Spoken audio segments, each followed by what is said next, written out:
सिर्फ उन 11 लोगों के परिवार नहीं, करोड़ों हिंदुस्तानी आपको देख रहे हैं, सुन रहे हैं और उनके मन में एक सवाल होगा कि क्या वो घड़ी कब आएगी जब वो 41 लोग बाहर आएंगे। मैं उम्मीद करता हूं कि शाम 6 बजे तक हमें वो शुभ समाचार सभी को देने का एक अवसर आएगा। ये एक बड़ी खबर है कि आज शाम तक। हम दरअसल जहां खड़े हैं सर, आपके ठीक पीछे वो मुहाना है। अगर इस तकनीकी रूप से समझना चाहें, किस हिस्से में ऑगर ऑपरेट कर रहा है और किस हिस्से में वो है जहां से आप खाना भेज पा रहे हैं या दूसरी लॉजिस्टिक चीज़ें भेज पा रहे हैं? नहीं, देखिए, अगर आप ये जाने कि जो टनल में जहां पर ट्रैप हुआ है वर्कर्स का, वो चेनेज इस मुंह से 260 पॉइंट पर है। वो इस दाएं हिस्से की तरफ या बाएं की तरफ? नहीं, वो टनल के बीच में कहीं 260 वाला जो पॉइंट है वो है। और जो हमारी मशीन काम कर रही है वर्टिकली, अगर समझ इधर हैं हम, 200 से इधर काम कर रहे हैं और हमें क्योंकि जो बीच का ट्रैक है या किसी खास हिस्से में लेफ्ट बाएं?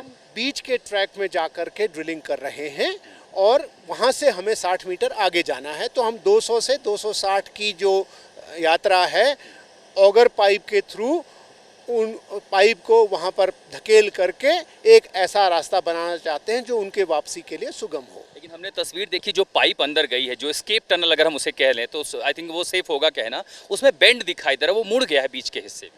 हाँ, वही एक कल शाम हमारे लिए चुनौती थी। तो मशीन को, फाउंडेशन को पुख्ता करके, ऑगर को वापस निकाल करके लोगों को अंदर भेजा गया है और उस पाइप को जो स्क्वीज्ड है 2 मीटर काट करके बाहर निकाल ले रहे हैं, जिससे कि नॉर्मल गोलाई का पाइप फिर से हम पुश कर सकें। अच्छा, जो हिस्सा था, जो छड़ आ रही थी या जो ब्रॉकेट थी, क्या वो इस तरह के स्ट्रक्चर थे इसलिए काटने में दिक्कत आ रही थी? अगर हम मिलीमीटर में बात करें इसकी? हाँ, 32 मिलीमीटर की रॉड थी। उसके अलावा से जो लेटिस के साथ जो सपोर्टिंग पाइप्स होते हैं, वो पाइप्स मैंगल कर गए थे, ऑगर के साथ फंस गए थे, उनको वापस अब निकाल लिया गया। सबसे बड़ी दिक्कत कल क्या हुई थी? क्योंकि ये पता चला कि जिस अलाइनमेंट पर मशीन रखी है वो ट्रैक ही डिरेल हो गया, वो डिस्टेबलाइज हो गया था।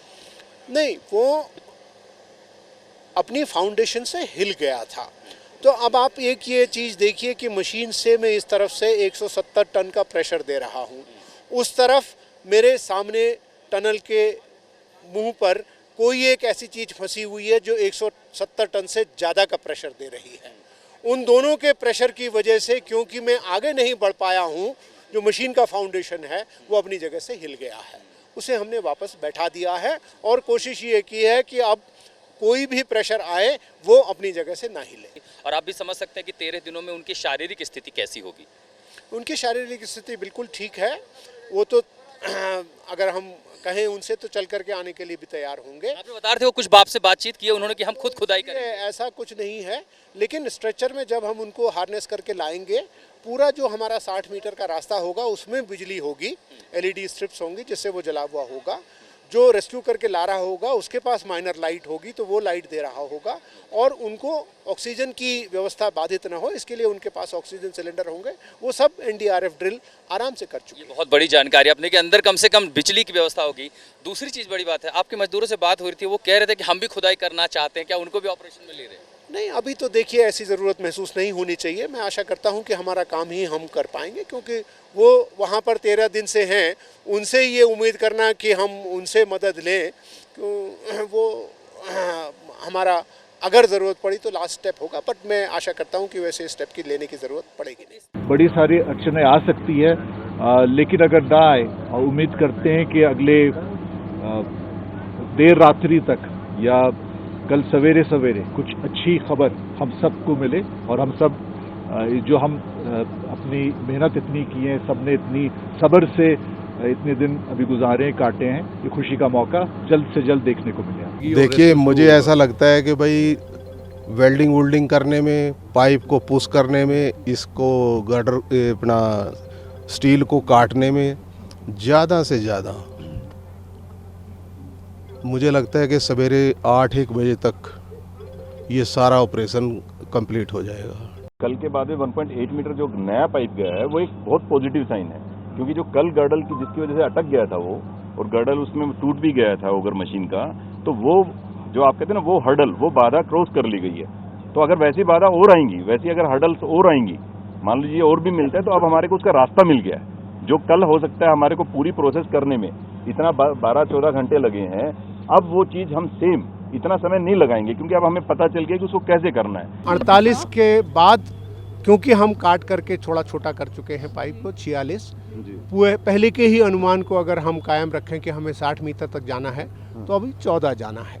14 जाने के लिए 6-6 मीटर के 3 हिस्से हमें लगाने ही होंगे, लेकिन हम उम्मीद करते हैं कि हो सकता है उससे पहले भी हमको सफलता मिल जाए। उम्मीद है शाम तक अगर सब ठीक रहा तो हम लोग पहुंच। राजीव, अभी ये कहना मुश्किल होगा कि ड्रिलिंग स्टार्ट हुई है, लेकिन जो ऑगर को स्टार्ट करने का जो प्रोसेस होता है वो शुरू हो गया है, क्योंकि तरह तरह की जानकारियां टनल से आती हैं और इसके साथ एक हमारी जिम्मेदारी बन जाती है कि जो सही सूचना है वो लोगों तक जाए। तो अभी फ़िलहाल ड्रिलिंग के बारे में पुख्ता सूचना नहीं आई है, लेकिन हम ये कह सकते हैं कि ऑगर ड्रिलिंग मशीन का जो स्टार्ट करने का प्रोसेस है वो शुरू हो गया है। और जिस तरह से आज तक को भास्कर खुलबे भी बता रहे थे कि ऑपरेशन की डिटेल्स दे रहे थे और शाम तक इस ऑपरेशन को सक्सेसफुल करने की उम्मीद जता रहे हैं। पिछले 3 दिन से इसी तरह की चर्चा चल रही थी और आज काफ़ी कॉन्फिडेंट भी दिख रहे थे भास्कर खुलबे, क्योंकि ऐसा लग रहा है कि अब जो बड़े हर्डल्स हैं वो पार हो गए हैं और 3 पाइपलाइंस जो डालनी है उनको डालने का काम शुरू हो चुका है। लेकिन ड्रिलिंग पे अभी कुछ भी कहना सही नहीं होगा, क्योंकि ऑगर मशीन को पहले पुख्ता करना होगा, उसका मेंटेनेंस चेक करना ज़रूरी है, क्योंकि काफ़ी फोर्स के साथ ऑगर मशीन ड्रिलिंग करती है। 11 बजे तक ड्रिलिंग शुरू हो जाएगी, क्योंकि जो हाँ, गब्बर सिंह जी, मैं पुष्कर सिंह धामी बोल रहा हूँ। राम राम, कैसे हैं आप लोग? अच्छा, चलिए भाई, बहुत हम लोग बिल्कुल पास पहुँच गए हैं और बड़ी आप लोगों की हिम्मत है और बहुत ही आप लोगों के लिए सब लोग प्रार्थना कर रहे हैं यहाँ, और हम लोगों को उम्मीद भी है। मैं भी रात से आ गया हूँ, जनरल साहब भी आ गए हैं यहाँ पर, और प्रधानमंत्री जी रोज़ आप लोगों के बारे में रोज़ चिंता कर रहे हैं, रोज़ अपडेट लेते हैं मुझे सवेरे 7 बजे। और किसी सबकी तबीयत वगैरह अच्छी ठीक है ना वहाँ पर? सब लोगों की दुआ है कि जल्दी से जल्दी सब लोग बाहर आ जाएंगे, हम लोग प्रार्थना कर रहे हैं। यहाँ पर सारी चीज़ें, एम्बुलेंस की व्यवस्था कर रखी है बाहर, जैसे आप लोग बाहर आएंगे अस्पताल की व्यवस्था है, उसके अलावा जो भी सब इंतजाम हो सकते हैं वो सारे के सारे हम लोग कर रहे हैं। और बहुत बड़ा ऑपरेशन चल रहा है, पूरे देश भर से सारी मशीनें यहाँ पर आई हुई हैं, सारे एक्सपर्ट आए हुए हैं, विदेशों के भी आए हुए हैं। खाना वाना पहुँच जा रहा है, अभी पानी है अंदर। हाँ, बिल्कुल टेंशन नहीं लेनी है और सबको बिल्कुल जो है कहिए कि बस जल्दी से जल्दी, और आप ही लोगों को नहीं है, आप लोगों के लिए पूरा देश लगा हुआ है। हो सकता है कि ऑगर ड्रिलिंग मशीन स्टार्ट हो गई और ड्रिलिंग भी शुरू हो गई हो, लेकिन अभी कुछ भी कहना मुश्किल होगा, क्योंकि टनल के अंदर से कोई औपचारिक सूचना नहीं आई है। 11 बजे का समय दिया गया था और ऐसा बताया जा रहा है कि ऑगर को प्रिपेयर करने में टाइम लग रहा है। जैसा कि कल ऑगर का जो प्लेटफॉर्म है उसमें भी समस्या आई थी और उसको सेटल करने में टाइम लगता है, और इसके साथ साथ GPR जो कि जियोलॉजिकल पेनिट्रेशन रेडार का भी इस्तेमाल किया गया था, जिससे कि स्टडी किया जाए कि डेब्रीज के अंदर क्या है। और आज तक से बात करते हुए भास्कर खुलबे ने भी बताया, जो कि इस पूरे ऑपरेशंस के इंचार्ज हैं, उनका ही मानना है कि आज शाम तक हम ये ऑपरेशंस को पूरा कर देंगे। और काफ़ी उनकी बॉडी लैंग्वेज भी बता रही थी, काफ़ी कॉन्फिडेंट लग रहे थे। सारी तमाम तरह की फ़ोर्सेस यहाँ पे मौजूद हैं, NDRF, ITBP और कई तरह की एजेंसीज़ यहाँ पर साथ में कोऑर्डिनेट करके काम कर रही हैं। सवाल यही आता है कि इतना समय क्यों लग रहा है? समय इसलिए लग रहा है क्योंकि जो डेब्रीज है उसके अंदर जो आर्क में जिस तरह से टनल बनाई जाती है और आयरन का जो आर्क बनाया जाता है वो कहीं ना कहीं डेब्रीज के साथ आके गिर गया। और जो फ्रंट पाइपलाइन की जो तस्वीर भी सामने आई थी जिसमें हल्का बेंट हो गया था, उसके आगे जो मोटी रॉड थी उसको काट के निकाला गया। आशुतोष ने भी डेमोन्स्ट्रेशन दिया था कि किस तरह की रॉड आई थी वो सामने, उसको कैसे काटा गया है। अब इसके बाद कहा जा रहा है कि डेब्रीज में फ़िलहाल कोई रुकावट दिख नहीं रही है और ऑगर ड्रिलिंग मशीन अगर शुरू हो जाती है और अपने एफिशिएंसी के हिसाब से काम करती है तो ज़्यादा समय नहीं लगेगा। यानी कि काम हमने बहुत सहज तरीके से कर दिया है, जिसका प्रमाण ये है कि उसके ऊपर मशीन रात में चला करके हमने ऑगर को वापस खींच लिया है। उसके बाद पाइप के मुंह पर थोड़ी सी अड़चन थी, पिचकन थी। उस पिचकन को निकालने के लिए हमारे पास एक ही साधन है कि उस 1-1.5 मीटर के हिस्से को हम काट कर बाहर करें। तो जैसे केला छीलते हैं वैसी स्ट्रिप्स में पहले गोल काट करके, फिर लंबा काट करके, छोटी छोटी स्ट्रिप्स पहले नीचे से फिर ऊपर से काट करके हम बाहर निकालने का काम इस समय कर रहे हैं। क्योंकि थोड़ा सा डिफ़िकल्ट काम है इसलिए उसमें समय लग रहा है, लेकिन मुझे उम्मीद है कि अगले 1-1.5 घंटे के अंदर वो काम हमारा कंप्लीट हो जाना चाहिए।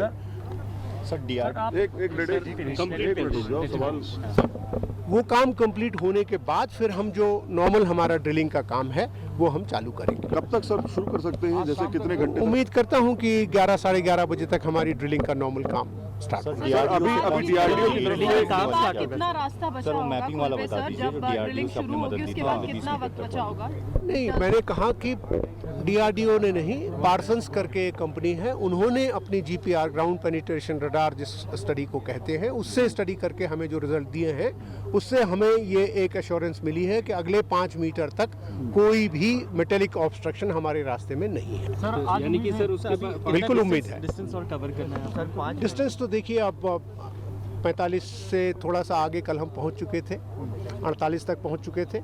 अब उसमें से अगर हमने 1-1.5 मीटर या 2 मीटर काट दिया तो फिर हम वापस 46 आ सर गए। कल जो डिटेल बताई गई थी वो ये बताई गई थी 45 के बाद 1.2 प्लस 1.8 अंदर जा चुके हैं, ड्रिलिंग हो चुकी है या पाइप अंदर जा चुके हैं। मेरी गणित और आपकी गणित मिलती है, 48 के करीब 1.8 और 1.2 को जोड़ करके 3 आता है। हाँ। और मैंने 45 और 3 48 हाँ 48 के ही करीब। कहा प्लीज। सर अब कितना मीटर मान लें हम तो जो बचा हाँ, होगा? 48 के बाद क्योंकि हम काट करके थोड़ा छोटा कर चुके हैं पाइप को 46, जी। पूरे पहले के ही अनुमान को अगर हम कायम रखें कि हमें 60 मीटर तक जाना है तो अभी 14 जाना है। 14 जाने के लिए 6-6 मीटर के 3 हिस्से हमें लगाने ही होंगे, लेकिन हम उम्मीद करते हैं कि हो सकता है उससे पहले भी हमको सफलता मिल जाए। उम्मीद है शाम तक अगर सब ठीक रहा तो हम लोग